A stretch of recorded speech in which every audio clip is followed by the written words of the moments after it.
We're back at Entercom's London Oil and Gas Conference with our next guest, who's President and Chief Executive Officer of Crown Point Ventures, a company that's targeting large oil and gas blocks in Argentina.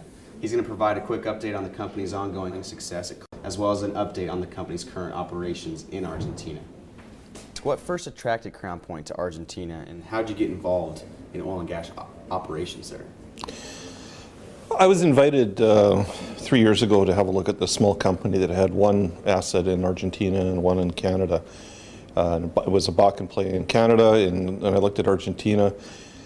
I just was overwhelmed with the opportunity that I saw down there. There's many parallels between Argentina today and North America, excuse me, both on the Canadian and on the U.S. side 30 years ago. Huge pools, low drilling density, and a lot of infrastructure, which means that you're able to do your capital expenditures and then get your production and your cash flow to market very, very quickly. So it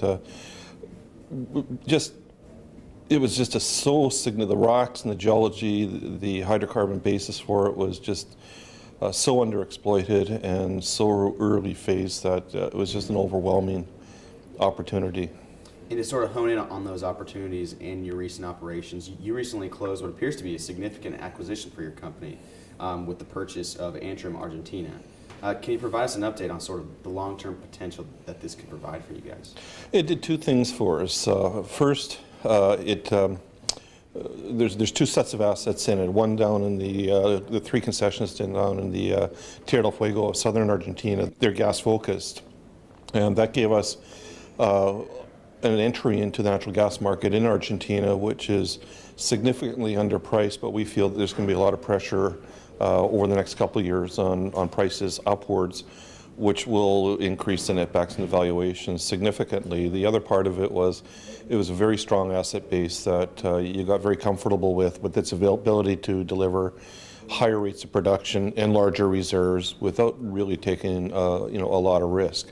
The second part of it is it gave us the other 50% interest and operatorship in what people would call our flagship asset, was the Cerro Los Leones in the Neuquén Basin up in the province of Mendoza.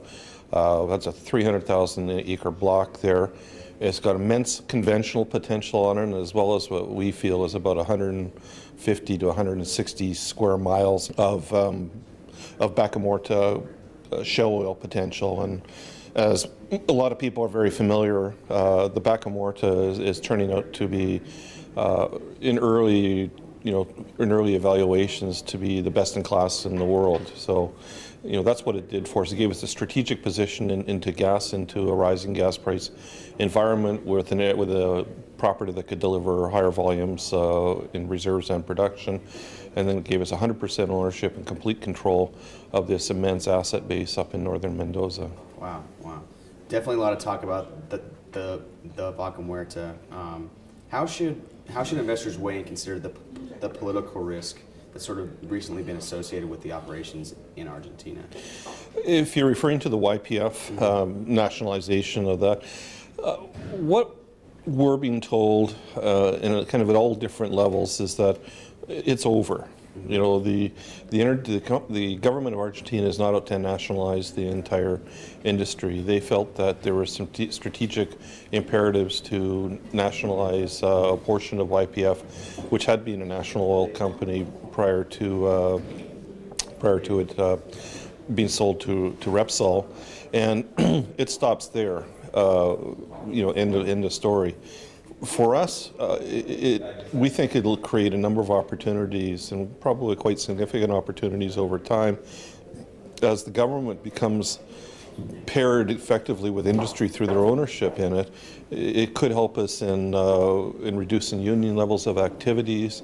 It'll help us with, once they get their head around that they truly are now an oil and gas operator, making some of the regulatory changes, both on the industry side as well as on the import side, because there are some pretty severe import restrictions in the country. Currently, they didn't used to be there, but once they're a member of the group there, they will see how awkward that is and how difficult it is. And one thing that's overriding everything in Argentina is this economic imperative, which really the only way they can drive their way out of that is through their energy resource base. And there's no reason for Argentina to be importing, $6 to $9 billion a year of energy imports, given the natural resource base that the country has. So I think the Argentine government's direct involvement in the industry, I think ultimately will help smooth some things out and allow the industry to accelerate through and induce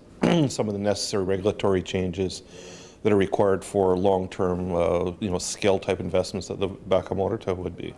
To exploit those tremendous resources, like you just mentioned, in Argentina, how many total wells across the country do you plan to drill through 2012? And are you targeting oil? Are you targeting gas? And how are you making those capital allocation decisions there? On the gas side, we're going to be drilling. We'll be fracking another 5 wells towards the end of the year, and possibly drilling another 6 wells down there. We're going to be focusing those into what we would call the gas plus area, where we can attract a higher gas price because of the nature of the reservoir. Most of our original properties were driven for oil, and when we made our original selection, we decided 3 years ago that we thought that oil had more upside on it than natural gas did, and it did. And we went from $34 a barrel at the time, and we're now getting $69 a barrel with great netbacks and good economics on it. So capital-wise, most of our production drilling is going to be focused on oil. A lot of it in the El Valle area, in the San Jorge Basin in the province of Santa Cruz, and it's a really great place to deploy capital in a very predictable result. It's a low-risk drilling. You spend a well, you drill a well there, you generally complete it. We've got we're 16 for 16 now, so it's a low-risk place. Mateo Turk, who is really key to our operation down in Argentina, was the former director of exploration and development for YPF. He says you get a 95% drilling success rate and about an 85% economic success rate. Like, those are great numbers. Wow.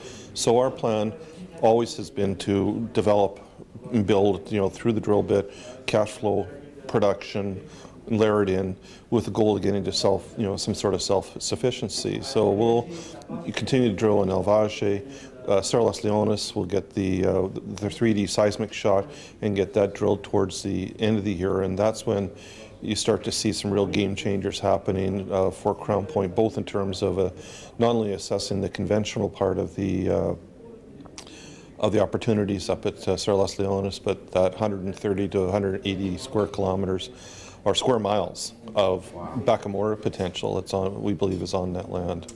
So obviously huge blocks with a lot of potential. Are there near-term plans or long-term plans of bringing in large working interest partners to sort of prove that up? Or we've looked at that, and certainly and continue to review it. I think at Cerro Las Leones we're well funded. We're sitting with $30 million in the bank. We've got a good growing cash flow. We've had a good drilling program ongoing down in Argentina. We're 5 for 5 on it now, and I think 3 of the wells are either on production or just coming to production. So at Cerro Las Leones, I think we'll get the seismic shot and drill the first couple of wells, and then see particularly what the Vaca Muerta looks like, because the Vaca Muerta would be a massive capital program to exploit 180 square miles of it. But the wells that the first drilling we're targeting are patterned after some YPF fields to the south of us, and they're very lucrative wells. They come on at 400 to 700 barrels a day of light oil. You get payout in 3 to 5 months on them, and with 3D seismic, and it was a known system that was tested 30 years ago with economic oil, it's a pretty low risk operation. So I think we'll get to that decision point first, and then assess it. Sure. No, it's very informative. It's not too often that we get to discuss sort of Argentina oil and gas operations with a company that's operating there. So I really appreciate your time, and thanks for joining us. It's been a pleasure. Thank you very much. Thanks a lot.